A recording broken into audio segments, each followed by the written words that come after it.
भूखा आदमी। एक बार की बात है, रामू नाम का एक गरीब आदमी एक छोटे से गांव में रहता था। वह मेहनती था लेकिन काम की कमी के कारण कई दिनों से भूखा था। उसके पास खाने को कुछ भी नहीं था। वह गांव के हर दरवाजे पर गया, लेकिन किसी ने उसकी मदद नहीं की। आखिरकार, वह एक धनी सेठ के घर पहुंचा और विनम्रता से भोजन मांगा। सेठ ने उसे दुत्कार दिया और कहा, मेहनत करो, भीख मांगना बंद करो।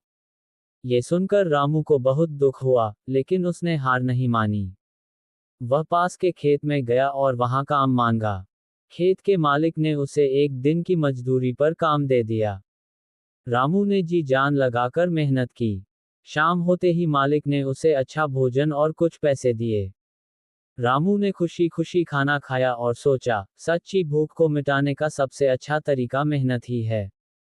उस दिन के बाद उसने कभी भीख नहीं मांगी और अपने परिश्रम से एक दिन खुद का छोटा सा खेत खरीद। कमी के कारण कई दिनों से भूखा था। उसके पास खाने को कुछ भी नहीं था। वह गांव के हर दरवाजे पर गया, लेकिन किसी ने उसकी मदद नहीं की। आखिरकार, वह एक धनी सेठ के घर पहुंचा और विनम्रता से भोजन मांगा। सेठ ने उसे दुत्कार दिया और कहा, मेहनत करो, भीख मांगना बंद करो। ये सुनकर रामू को बहुत दुख हुआ, लेकिन उसने हार नहीं मानी।